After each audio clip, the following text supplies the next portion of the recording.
Here we go again. Lotus is back in the headlines for all the wrong reasons, and honestly, I've lost count of how many times I've been here over the years.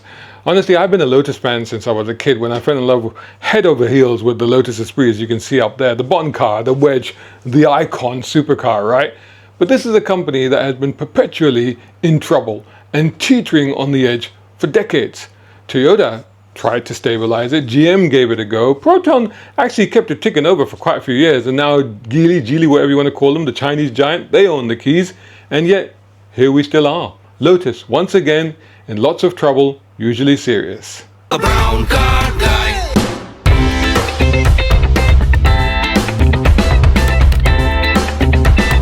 Brown car guy. So what is the latest drama now? Well, you know the Lotus Emira, the sports car that was introduced in 2022, replacing the previous three cars that they had. It was actually supposed to be discontinued in 2027. End of the road, thank you very much. But, plot twist, it's been given a stay of execution, and for several reasons. However, instead of getting killed, it will probably get a facelift next year with two new powertrains, an updated V6 and a brand new plug-in hybrid. Why? Why change the engines that it's currently got? Because the current engines, that trusty Toyota 3.5 litre V6, an engine that Lotus has kind of been using for nearly 20 years now, plus the Mercedes AMG 2 litre turbo 4-cylinder that they're using, neither of these will pass the incoming Euro 7 emission regs that are out in 2027. Rumours say that Lotus might adopt other Mercedes engines for the future, which is all a bit amusing really, because Mercedes itself is said to be eyeing up engines from arch rival BMW, possibly looking to do a deal there. Imagine Stuttgart ringing up Munich for some spare forepots. That's like Ferrari popping over to Lamborghini and asking for a spare cup of sugar. But let's be real. This is not just an engine shuffle. There's more to it. This is another symptom of a company that's constantly in crisis. Lotus has already announced 550 UK job cuts. That's about 40% of its British workforce. There were even whispers about moving production away from its traditional home in Hethel in Norwich over to the US, in fact. That would have killed 1,300 jobs and effectively shut down the Norfolk factory. Now, Lotus, of course, quickly denied it. But let's be honest. The fact that it was even in the rumour mill does say something. No smoke without fire, as they say. But here's the thing. They kind of have to keep production in the UK. Not just because Hethel is, well, it's hallowed sacred ground for the company, but because the UK government still chips in to support Lotus, even under Chinese ownership. Pulling the plug on Norfolk would have been political suicide for the company.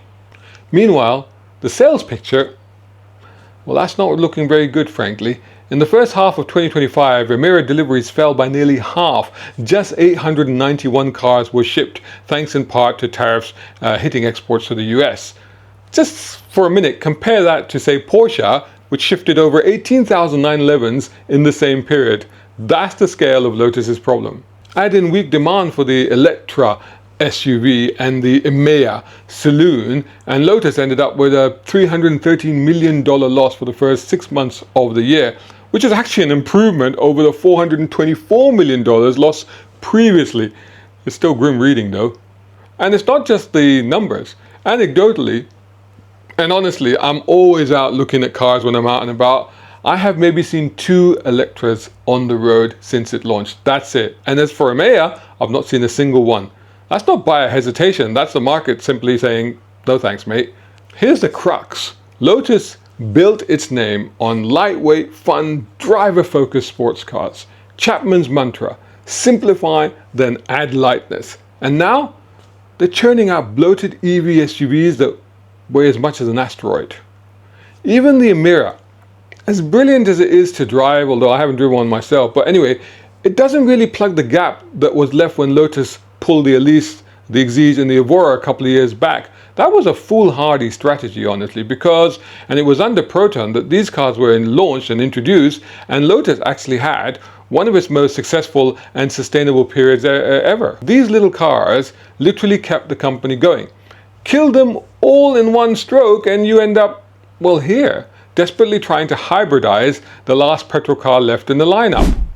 Hope you're enjoying this video. Make sure to hit like, share, and subscribe if you're not already doing so. And support independent automotive journalism channels like mine. You can do that at patreon.com, coffee.com, or taking out a subscription right here on YouTube. Or you know what, better still, you can go and buy my books. I've got 3 books out now. They're all on Amazon. They're all available to buy. More details on this are in the description, but buying any of these books will certainly help. Thanks so much for watching. Now Lotus is talking up a new plug-in hybrid drivetrain developed from its hyper hybrid EV tech. They're pitching it as compact and clever, but it's honestly a bit more EV focused in fuel rather than, internal combustion engine. The Emira, on the other hand, will probably get something else, probably like an e-motor that's sandwiched between the engine and the gearbox, something like some of the other supercar brands already do. Now, let's be absolutely clear about one thing. This is a total and complete U-turn from Lotus. Lotus had promised to go full EV by 2028. Now, it's rowing back. Why? Because the market doesn't want near 100,000 electric SUVs from a company known for featherweight sports cars. Surprise, surprise. To be fair though, I should just add that Lotus is not the only company pulling back its commitments to going full EV right now. But yeah, that's a subject for another video, I reckon. So where does all this leave Lotus now? Honestly, it depends on 2 things. How good Lotus Engineering remains as a consultancy, designing suspension, chassis, engine, drivetrains, etc. for other companies, something that Lotus has traditionally always done and done very well and profitably. And 2, how deep Geely's pockets and patience goes. Because so far, if you think of it from their point of view, it's been a lot of money spent, perhaps for not much return. But of course, we all know what the answer should be. Scrap the SUVs and the Luxo EVs, leave that to Porsche, BMW and others. What Lotus needs is to reclaim its own territory. Compact, accessible sports cars that are the most joyous things to drive this side of a high-performance motorbike. Do what Lotus used to do best. Zig when everyone else zags. Go back to your core brand ethos. Bring back the Elise, maybe even bring back the Elan, but above all, and for God's sakes, bring back the Esprit. Do a proper 21st century Esprit, mid-engine, sharp, gorgeous, lightweight. That's what would make the world stop and pay attention again. Give the public what they want. Even the Avios hypercar, as mad as it is with 2,000 brake horsepower, it feels like an overreach. Nobody asked Lotus to build the world's most powerful EV supercar. Frankly, even established supercar and hypercar makers are now starting to admit that their rich clientele don't really want electric supercars.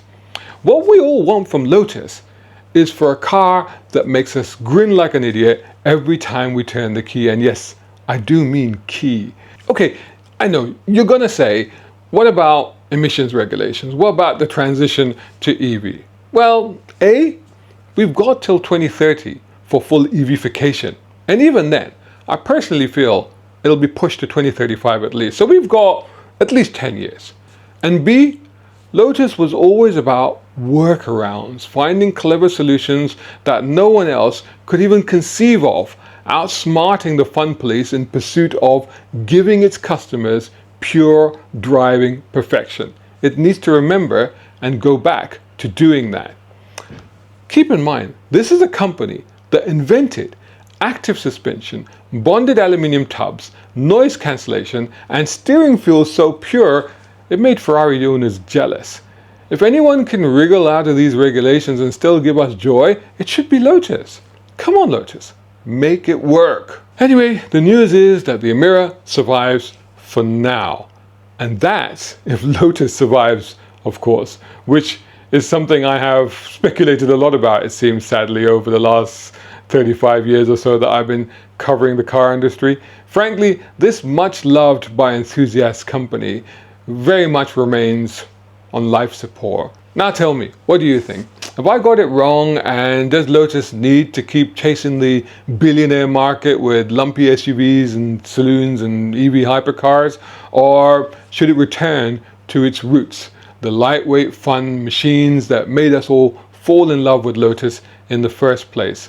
Drop your thoughts in the comments below, and if like me you still want to see a proper Lotus, like a new Esprit, then make sure that you hit like, share and subscribe, and make sure you share this with everybody else as well. Let's get Lotus to stop betraying its DNA and start building the cars that Lotus buyers actually want them to. Shout out time, guys. Thank you so much. Hey, if you enjoy my content, why not get involved? Buy me a coffee. You can do that at either of these links, or if you're watching on YouTube, buy me a thanks or take out a membership. It all helps. It really does.